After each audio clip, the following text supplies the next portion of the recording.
Okay, in part 2, we take what we did in ODESI, which was this,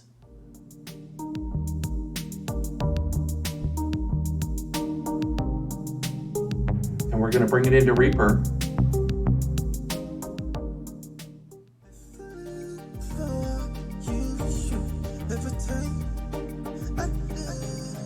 And this is what it sounds like.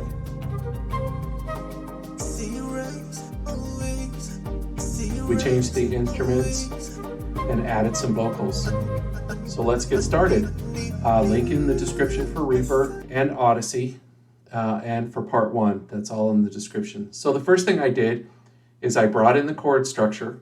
Okay, I normalize it, cut it down to fit the 8 bars. So if you remember, this is pretty much our chord structure as is from ODESI, imported into Reaper. I matched the tempo, which was 93 BPM. Now to do instrumentation, you're going to have to bring in the MIDI.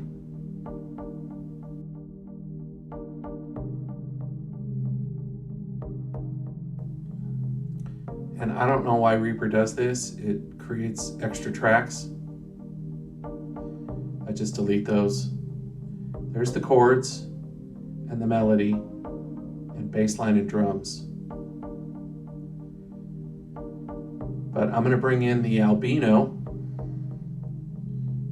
That's up here.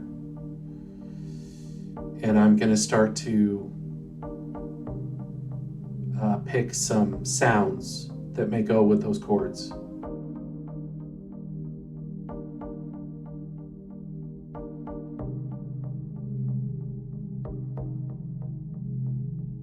Gotta move the chords down here to this instrument. Move it up here. That's kinda okay.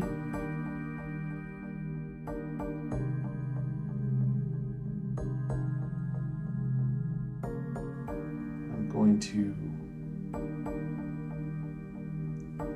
drop it down an octave, see if that helps.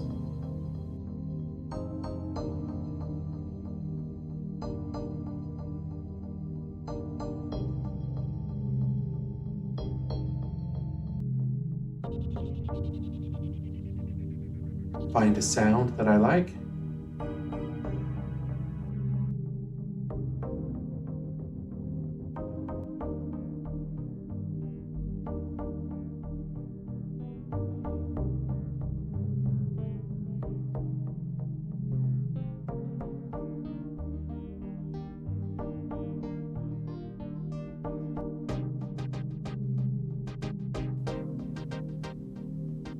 So I moved it back up to the original octave. It was too low.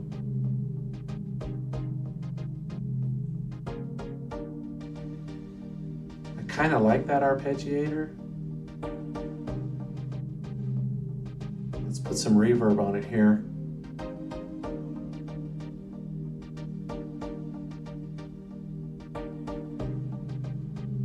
Widen it up.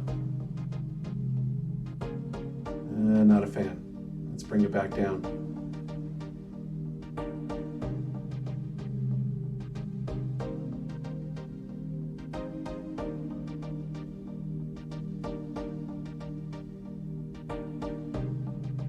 Turn it down. I think the arpeggiator is playing too much, so let's crop it down here. Make a copy over here, move this out of the way. I just want the front part of the chords here.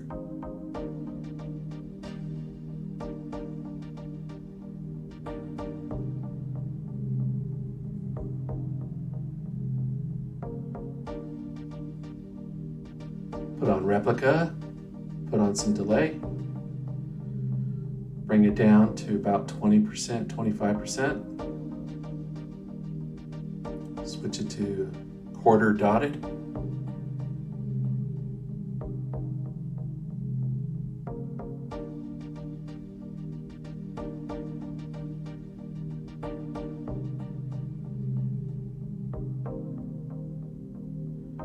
All right, let's mess with the drums. I'm going to bring in battery here I'm a fan of battery. Here's my drum MIDI. Now when you come from ODESI into battery, most often the drums line up. So your kick is your kick, your snare is your snare, your hi-hats are your hi-hats. Sometimes you have to move it around in the MIDI, depending on where the MIDI comes from, to make them line up with battery. I'm going to bring in the first drums because it had a little bit higher end. And mixed together, I get a good bottom end. Normalize it. And I get a good top.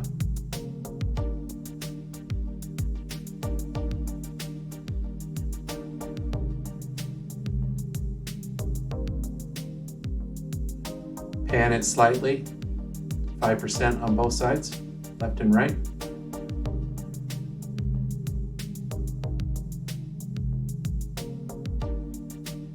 That's starting to sound pretty good.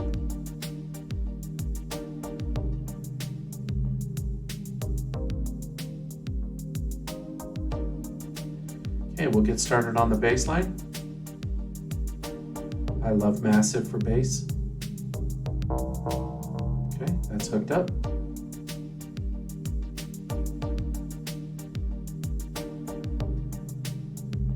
We'll just get started here.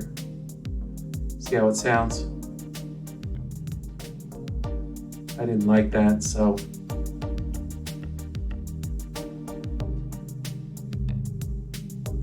we'll just keep trying until we find one. Turn down the chord so I can actually hear the bass.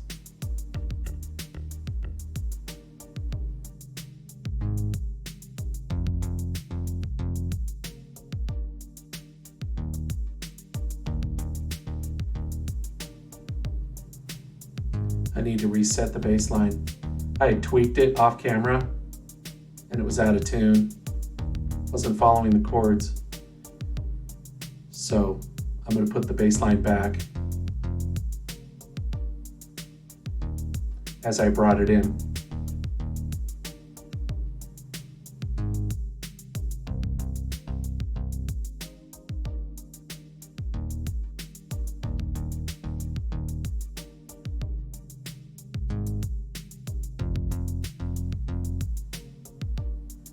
Add a little bit of replica. Turn it down. Do some experimenting here.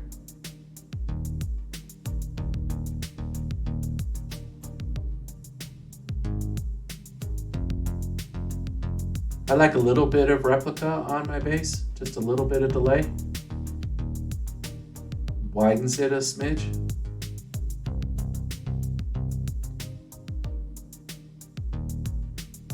Try different timings, 8th, straight.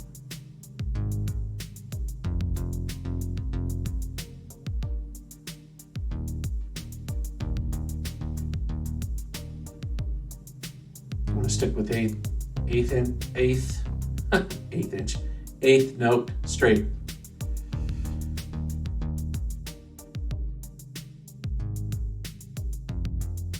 Turn everything back up. Settle that bass into the bottom of the mix.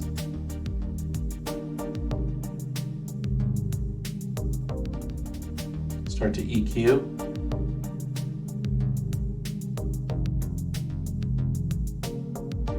EQ my bass here.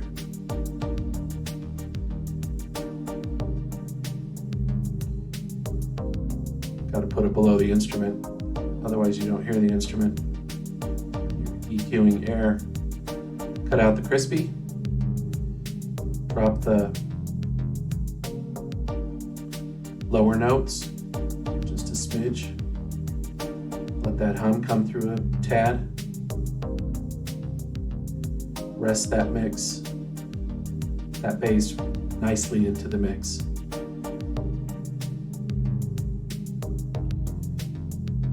I want to throw those arpeggiator to the right. Spread the mix, because I think I'm going to do some vocal chops on this.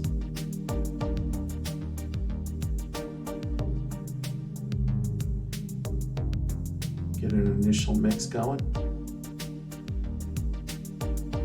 Let's EQ these drums.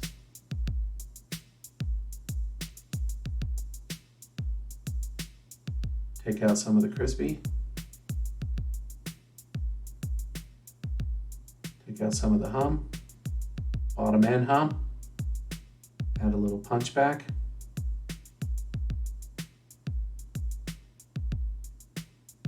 Not too much. That'll work.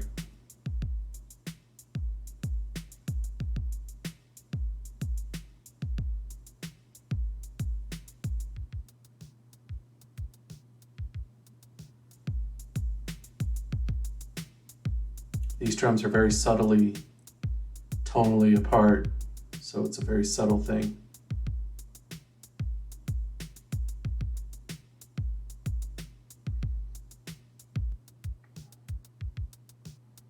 Let's go ahead and EQ the battery drums.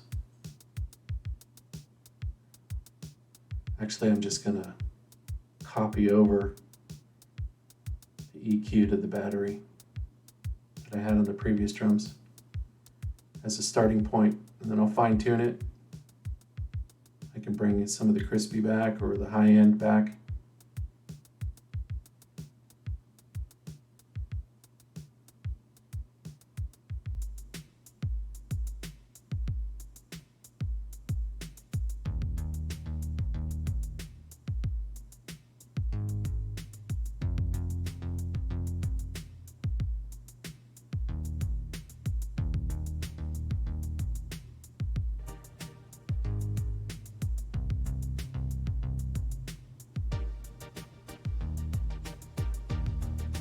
Maybe extend the arpeggiator.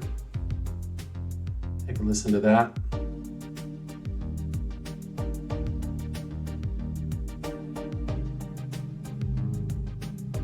Maybe fade it out.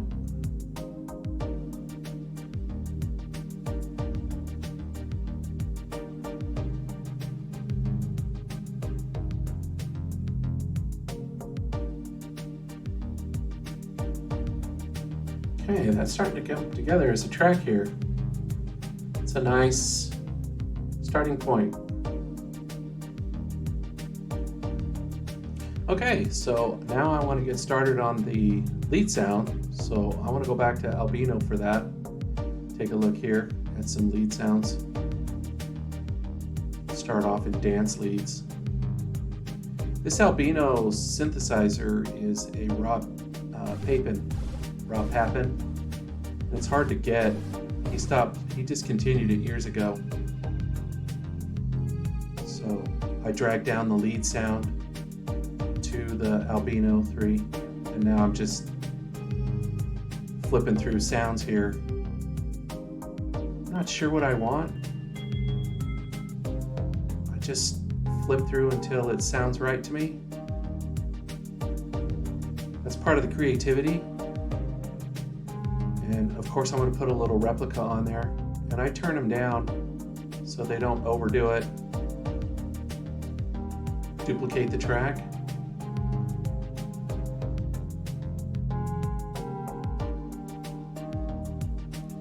Find a different sound that complements this low end one. Something maybe a little higher. Go back to those bells, because I did like those bells. Now we'll mix them a little bit here. Send one to the left, the other one to the right. Turn it down so they complement each other.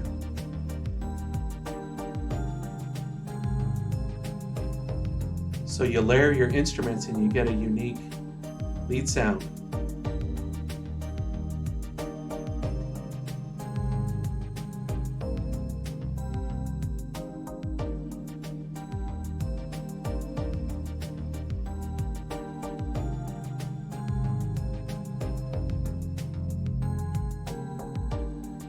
Those are the originals that I brought in, the original MIDI.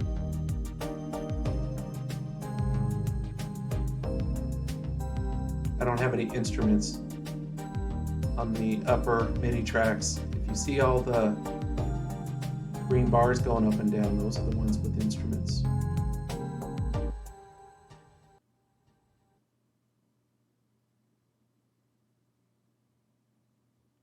So now I'm going to start messing around with arrangement ideas.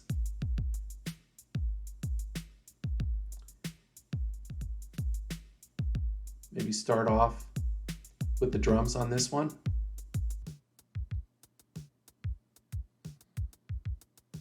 I'm not sure about some of these sounds.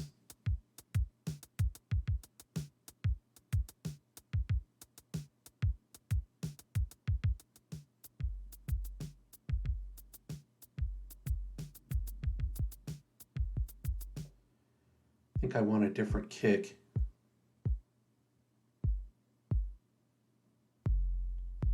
Sample these here.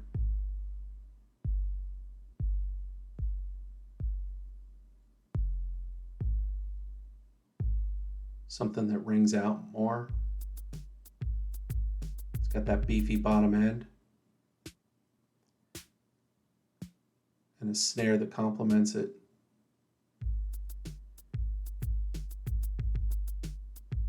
I'm not in love with those hi-hats either.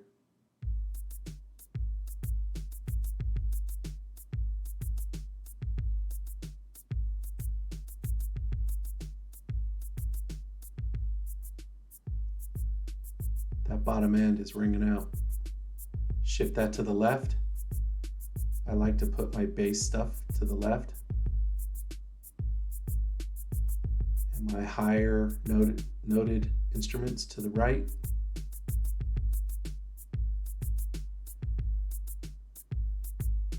I like to spread my drums out, especially if they have the same loop. Looking for a punchier kick here.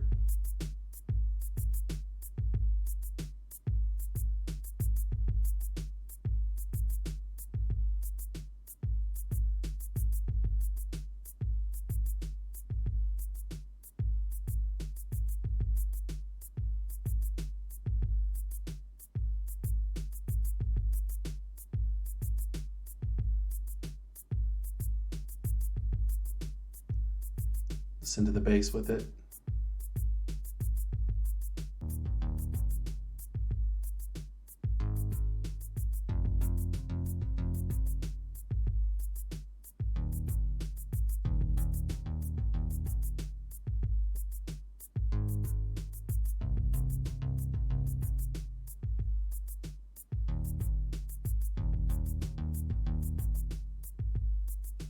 Here are the chords.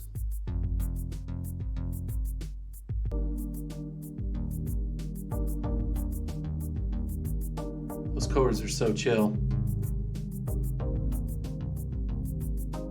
Cut off some of that beefy bottom end on that kick. Turn on my arpeggiator, my albino.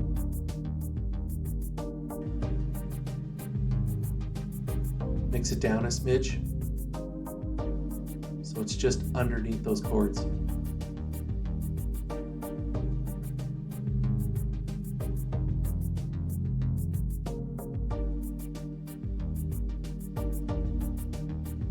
I'm going to convert it to an audio track.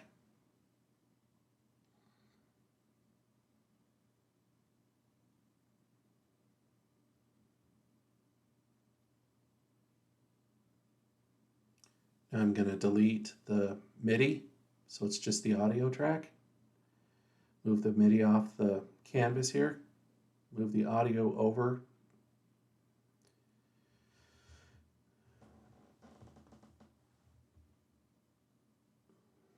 Sometimes if you have too many synths, you have clipping issues or playback issues, so I will convert it to an audio track.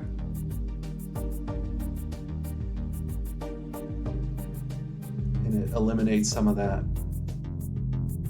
I'll go ahead and EQ this, take out some of the highs, bring the pop, drop out some of the mids to low end. You don't need the low end at all. I'm going to put the main chords to the right a tad. And then I'm going to put the arpeggiator to the left a smidge. Actually, I think I'm just going to leave it to the right. And give that room on the left to the drums kick.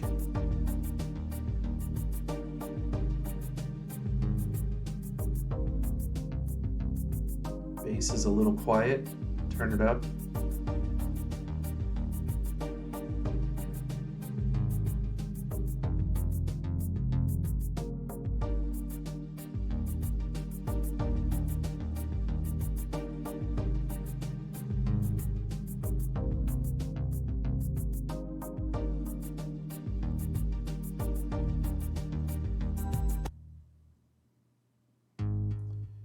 Let's take a look at this bass here.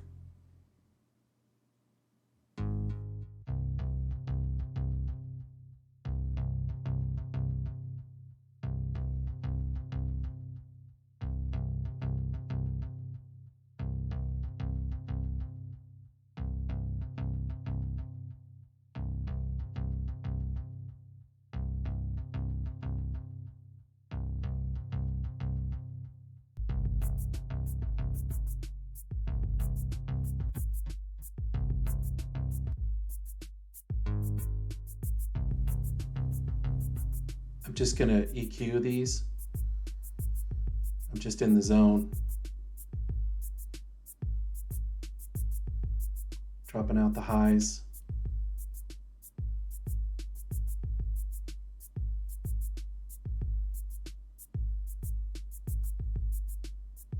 Take a look at these drums. Take out some of the highs, bring the pop back in. Take out some of the lows.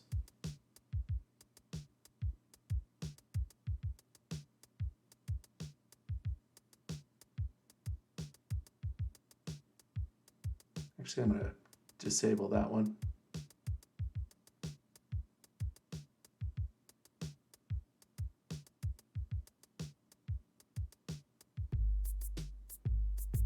Those drums really complement each other.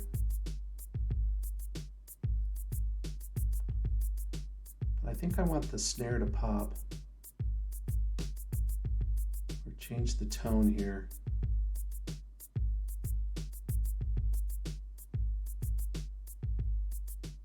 Turn it down.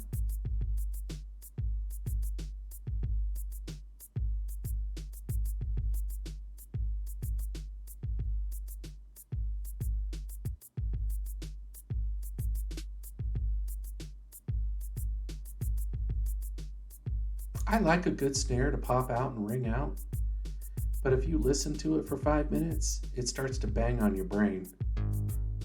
So I kind of keep my snares subtly down.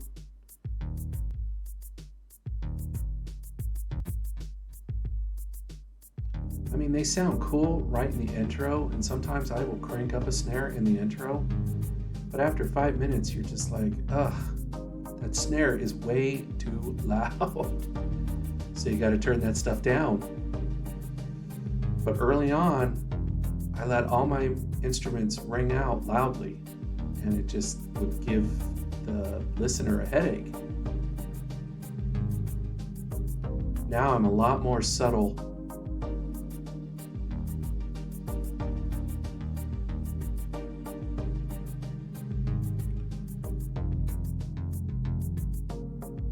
This is the Predator 3. Again, Rob Papin. I like his products. I recommend them highly. Looking for another arpeggiator.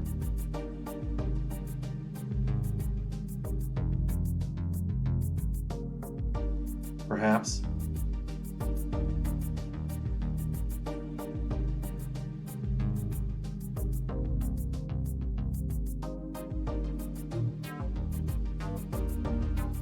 By doing this, a lot of times I'll get a happy accident, something that'll really sound great, but a lot of times it's a mess. And I have too many note lanes here for an arpeggiator. So I want to raise up these notes an octave.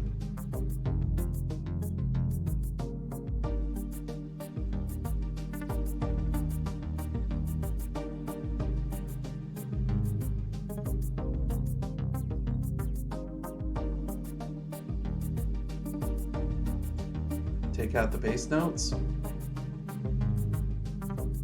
the bottom lane,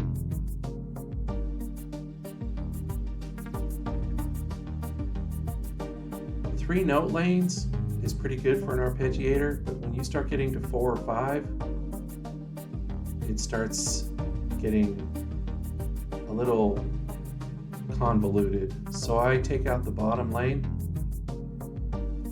The most I will go is 3 note lanes for an arpeggiator.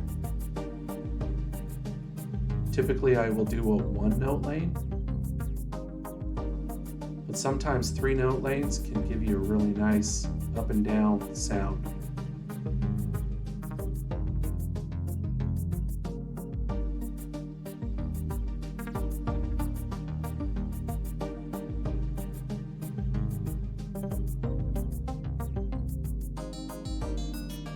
And then it's just the clicking on sample after sample and see if you like it, if it fits in with your mix. This is the tedious part that a lot of people cut out in their videos. But this is how the sausage is made, as they say. It's a lot of trial and error.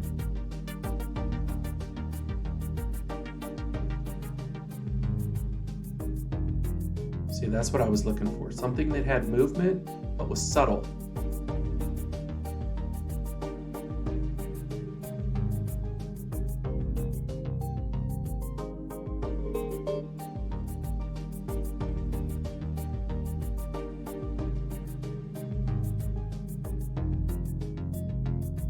Turn it all up so it's a little louder. And I'm just listening. You know, early on, I was so worried about the right instrumentation and whatnot that I didn't really listen. And now I listen a lot more than I used to.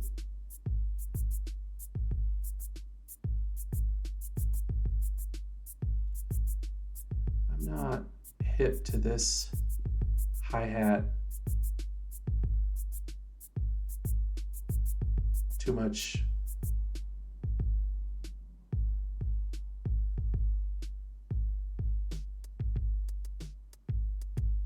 I think these top drums sound a little better in the hi-hat. But I need a nice turnaround on the end here. So sometimes I will move the kick around, double up the snares. Sometimes double up the kick. Just a little thing. I like to do it on the little quickie drum break at the middle of the bar, the 4th bar.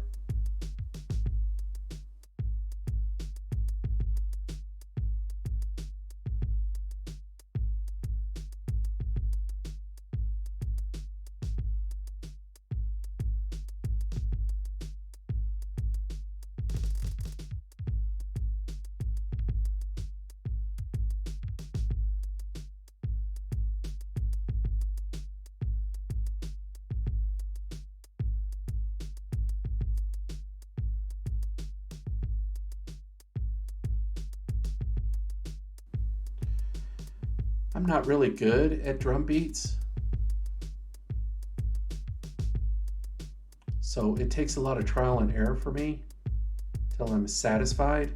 I wish I was better at drums.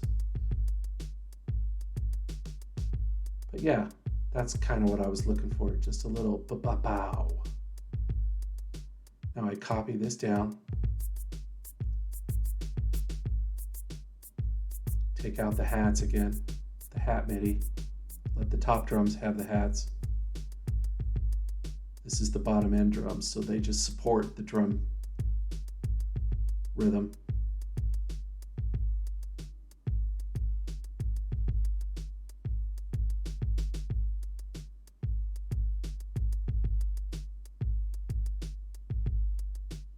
See if we can find something else, maybe a different rhythm.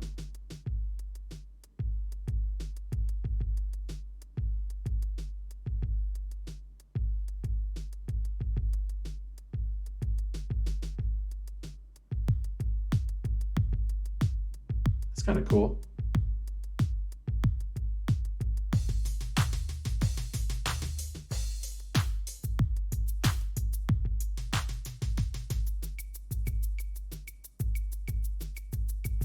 I love a good clav. It just sits nice.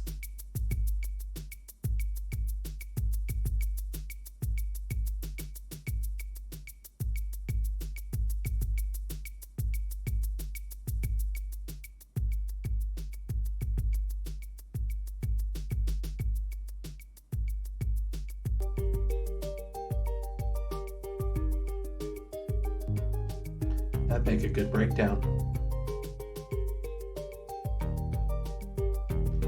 And that's what I'll do, is I'll turn instruments on and off.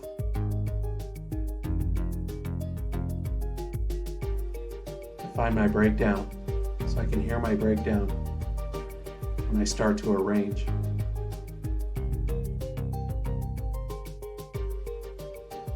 Yeah, this is starting to come together. I'm kind of digging what I got going on here.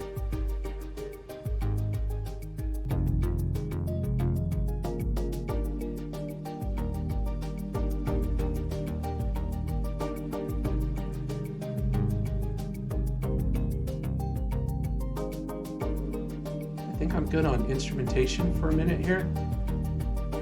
But I think I want to maybe add some vocals or something. So when I'm looking for vocals, I go to Looperman. I have an account. It's free. You can set one up. And I will oftentimes try out acapellas. I know this is E flat major or D sharp, because I'm not seeing E flat.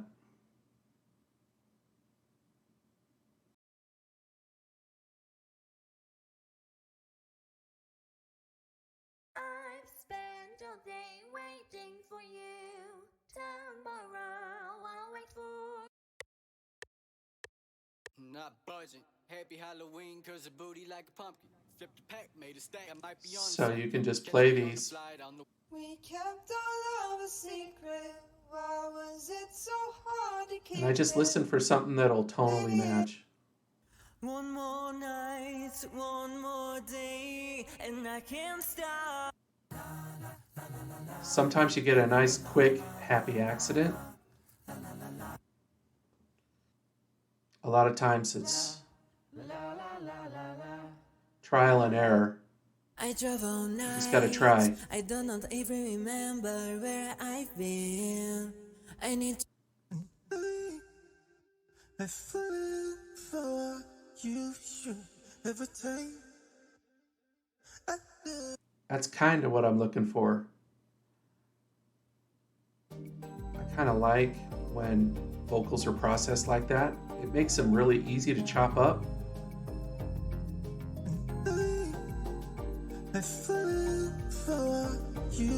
Tonally it works. It fits with the key. But obviously the pauses and breaks do not fit the beat. So we're going to have to chop it up. But this is a good start, so I'm going to download it.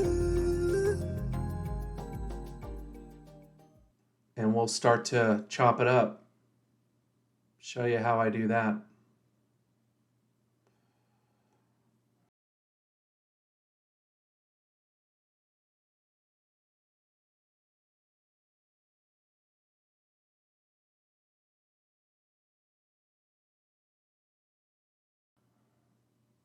So there's the file.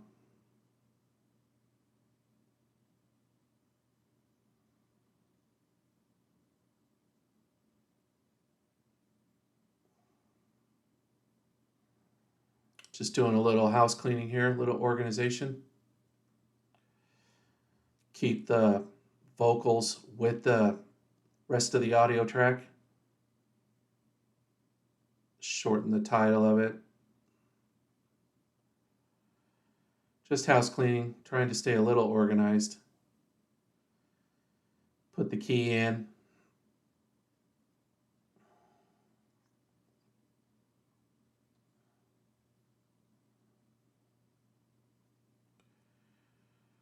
For future reference, because I'll forget 6 months from now.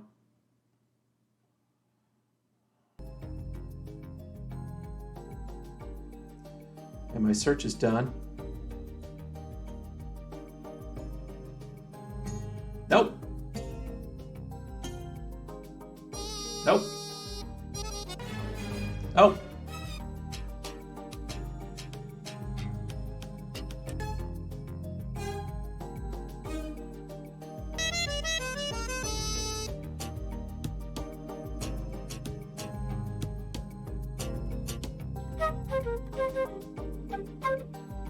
Wait a minute.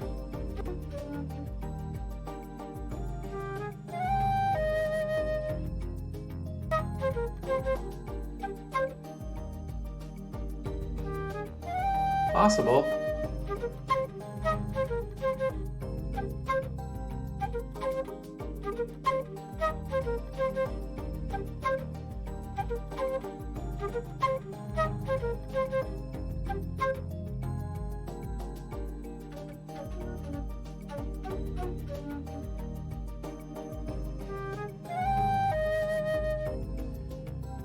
Yeah, I think this would be good with a nice reverb tail.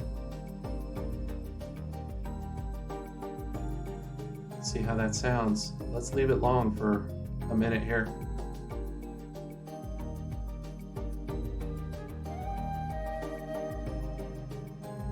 I think that works okay. I don't know. I like little flourishes like that.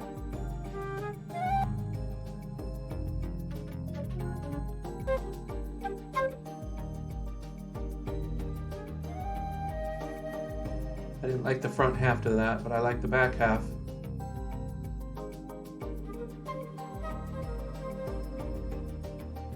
Okay, maybe.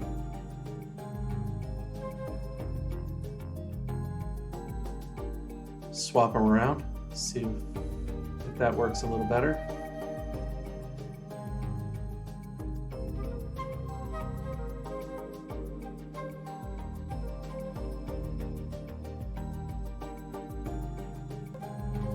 Now it's just a matter of timing, where to fit it in. I'm looking at the bass here. Turn this one down a smidge.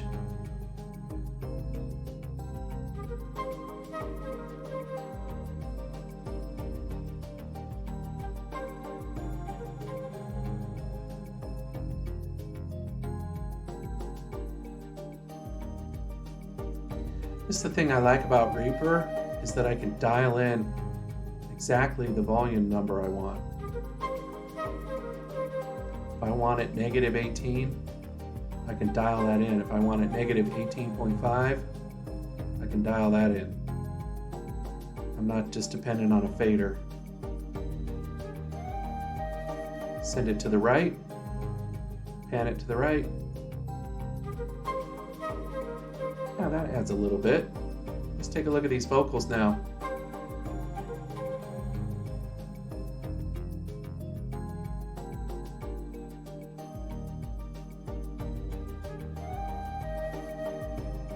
Crop this down.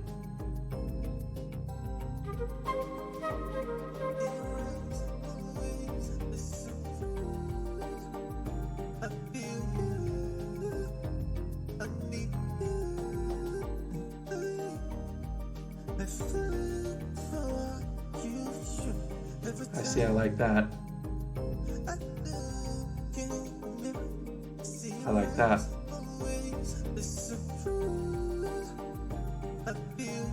I like that. Ooh. I like that too. Let's turn it up a smidge. Normalize it.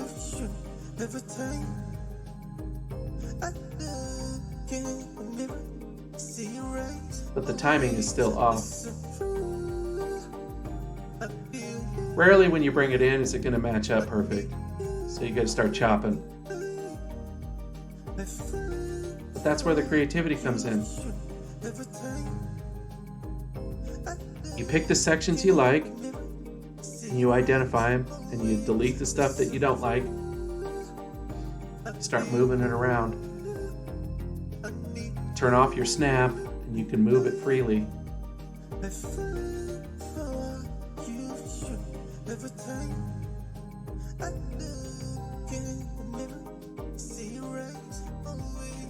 move this stuff around here. Delete that. Crop this down. Start lining it up to the downbeats. And listen as you go.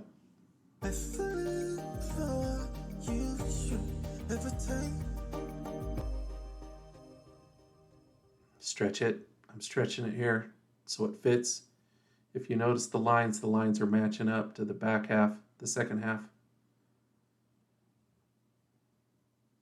They're hitting on a downbeat. Pull the tail, fade it out.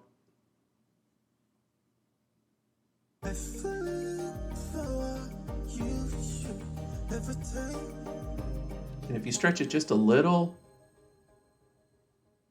it doesn't mess up the vocals too much. But if you stretch it too far, you're opening up another can of worms.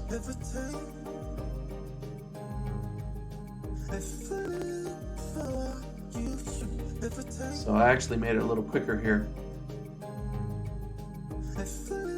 I like that every time.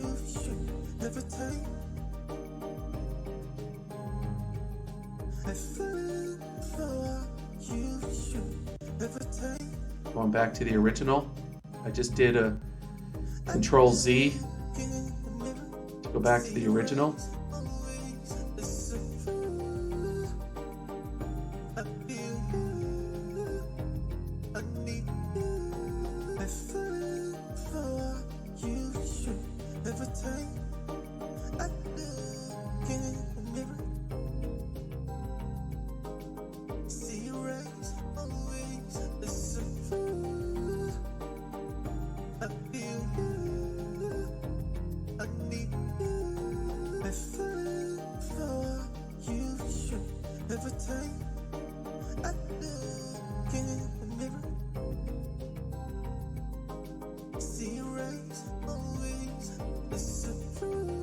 So it really is a matter of trial and error, moving stuff around. Things will stick out. Again, happy accidents happen as you start moving stuff around.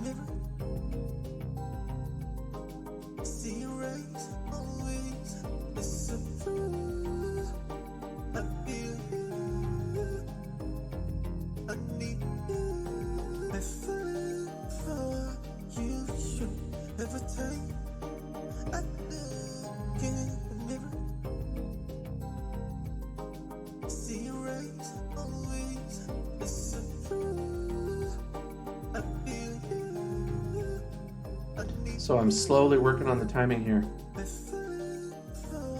I know it's repetitive, but this is how a lot of people cut this out, and it used to frustrate me watching other people's videos. I wanted to see how you got there. That's why I leave it in. Now, if you don't want to watch this, you can fast forward. But this is how it's done.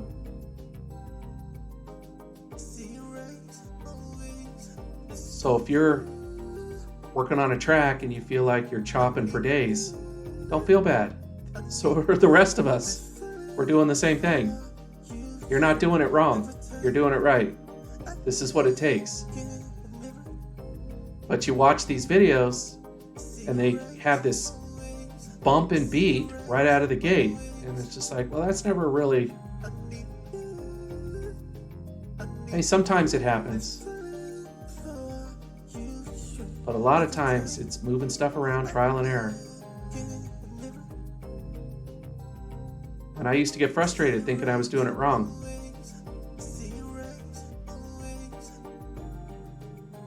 I like that duplicate.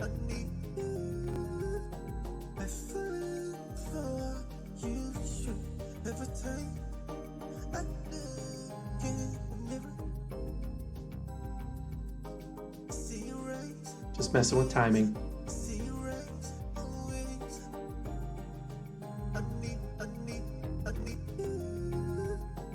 And again, I don't have any delay on this, so I know that when I add delay, it's going to give me another small tail.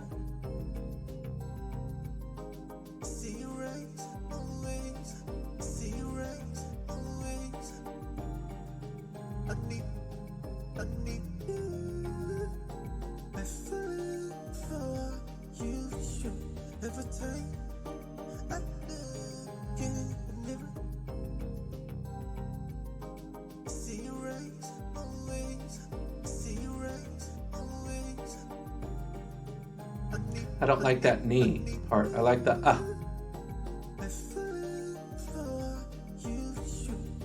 So I'm going to cut out the knee.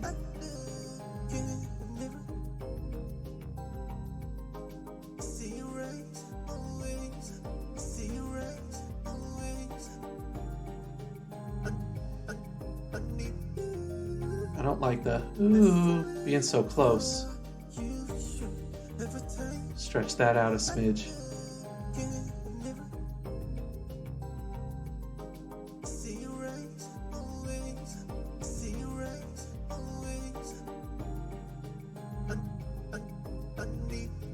Yeah, I want to move it. It's too close.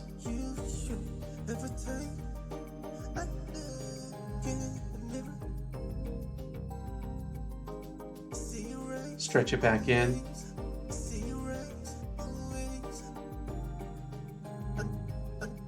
See, I prefer that timing a little better. Bring it in just a smidge sooner.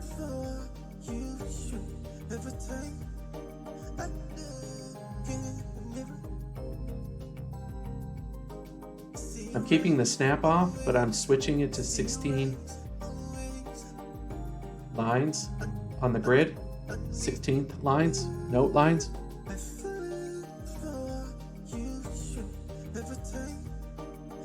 But I think I'm going to go back to quarter because that was working for me.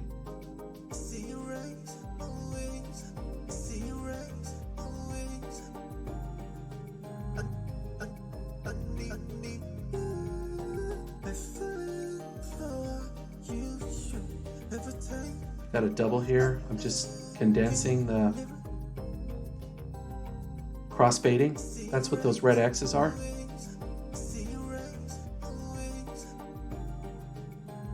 See, I like that. That's what I was looking for. A little glitch.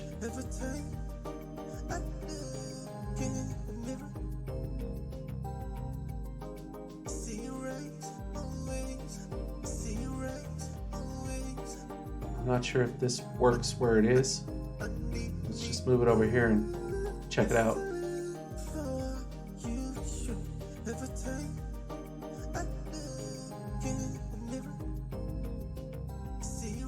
Nope.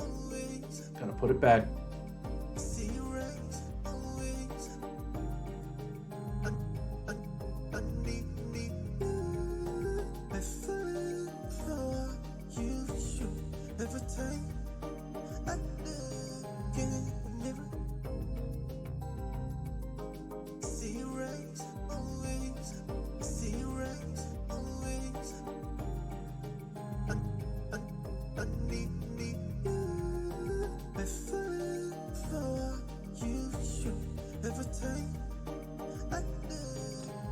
Just taking it right up to where that new note comes in. I'm going to fade it out.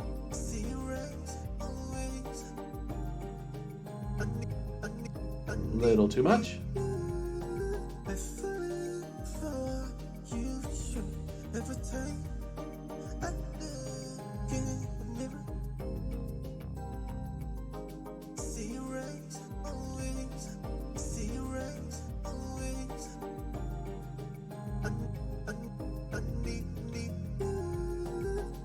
when you cut these into smaller slices, you can normalize them again, and it will raise the volume on some of them.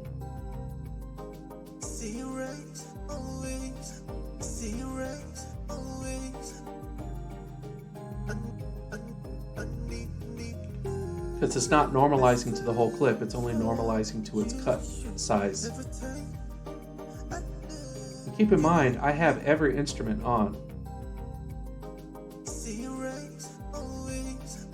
When we get into the arrangement, not all instruments are going to be on.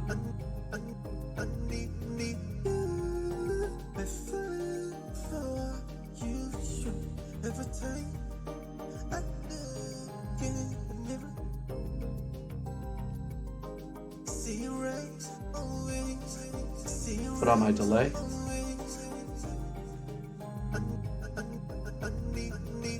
See, the delay just fills in. Gives it a little bounce to those chops now, which is what I was looking for.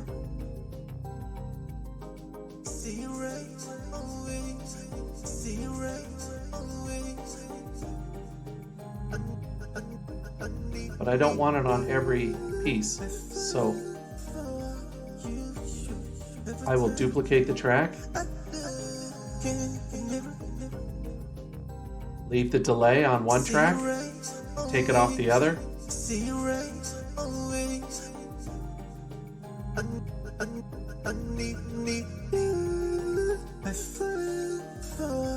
I don't need it on these long bits, but I'm going to leave the delay on the shorter bits.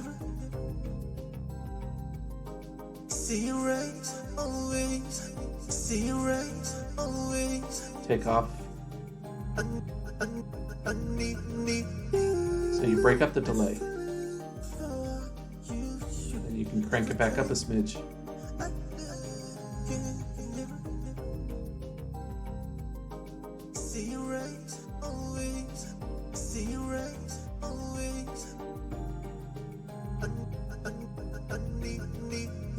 See how I did that? Little technique that I started doing years ago. Only because I didn't know how else to do it. I don't know how other engineers do it. I only wanted the delay on certain aspects, so the easiest way for me was to duplicate the track, put the delay on it, and chop out the parts that I don't want delayed.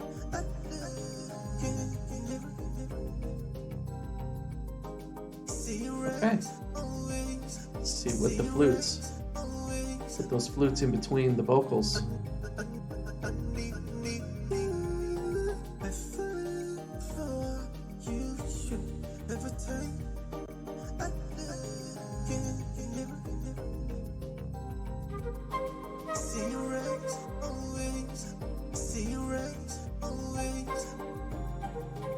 Again, I'm messing with the timing here.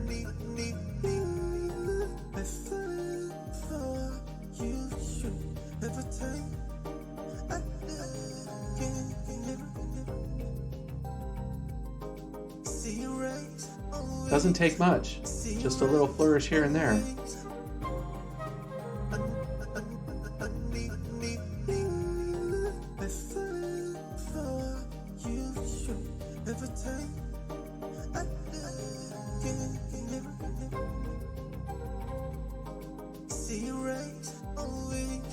Now it glues those vocals together.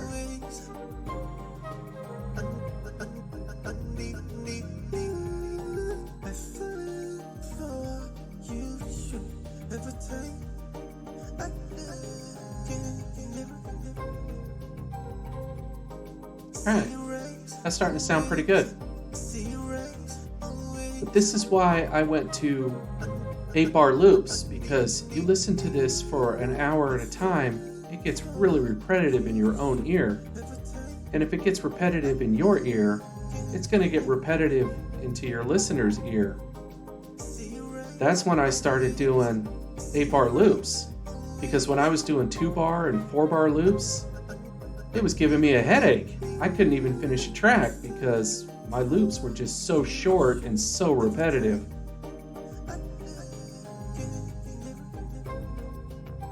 So I can't stress enough, you got to listen to your own tracks. And if you're saying in the back of your mind, wow, that's really, ugh, get rid of it. Try something else.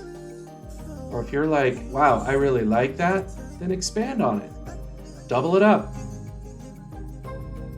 You know, if you're sitting there saying, wow, that front end is really giving me a headache, chop it up till it's not. Because whatever you're thinking about your track, other people are thinking that about your track as well.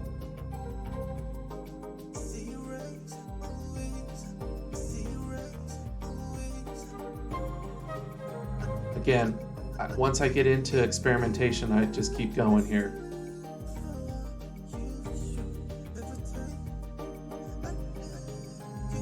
See, and you can overdo it. See, I kind of like that.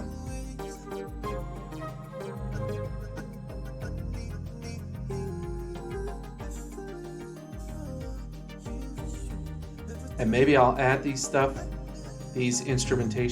additional instrumentation, or change up the instrumentation when I start arranging. But I like to pre-plan a little bit, listen to it, see if what's going to work and what isn't. Always looking for happy accidents.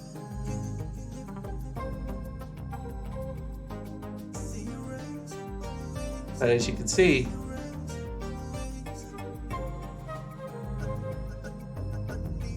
some work and a lot don't. Till you hit. And when you hit, it's amazing.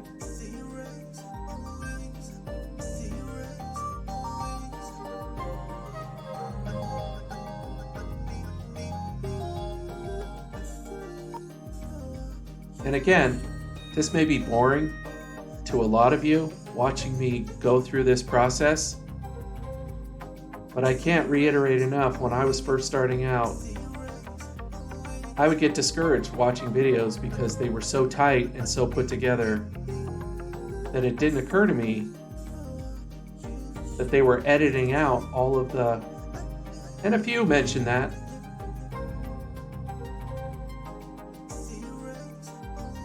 So don't get discouraged. We're all trying new things. You don't just put together a hit without trial and error.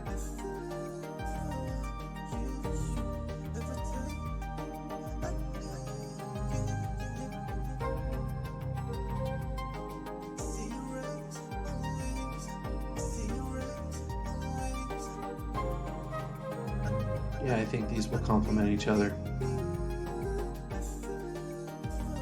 Again, my little pan trick. One to the left, one to the right. Leave room for the vocals in the middle. That's why I spread the drums slightly. It just puts them off to the left and to the right just a little bit, so I have room in the middle track, or the middle soundscape, for the vocals.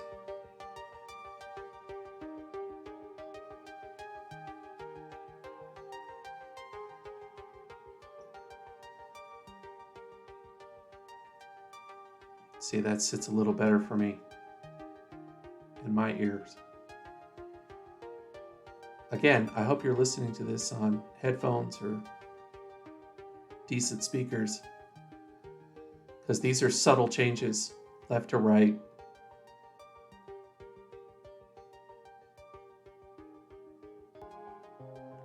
That boom on that bass kick, I love it, but again, after 5 minutes, is it going to be pounding in your head?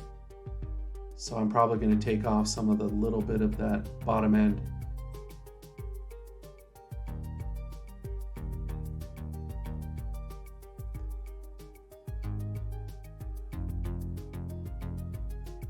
See, I'm always listening for my breakdown as well, turning things on and off.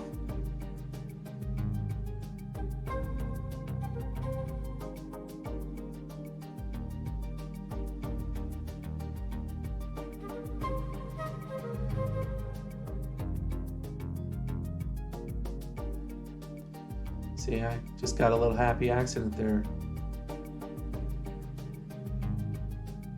See, I think those flow a little better on those flutes.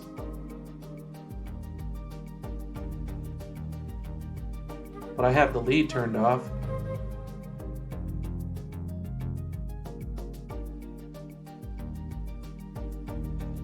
I want to pop that clav.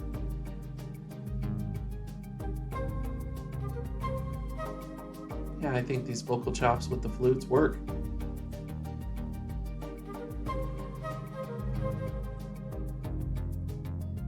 Yeah, I think this is a good start for the next step, which is arrangement. I have a 9-bar loop here that I can extend out to 16, or excuse me, 8-bar. I always say 9 and I say 17, but it's 8 and 16. So I can extend this 8-bar loop into 16 bars and then start arranging it. And we'll probably do that in part 3. But remember, we started from ODESI and now we're here. And the next step is we'll turn it into a full-fledged track. Okay, well, thanks for stopping by. I hope you learned something. If you didn't, let me know. Leave a comment. Tell me how I can do better. Keep it positive. Okay, thanks a lot. Until the next time, you take care.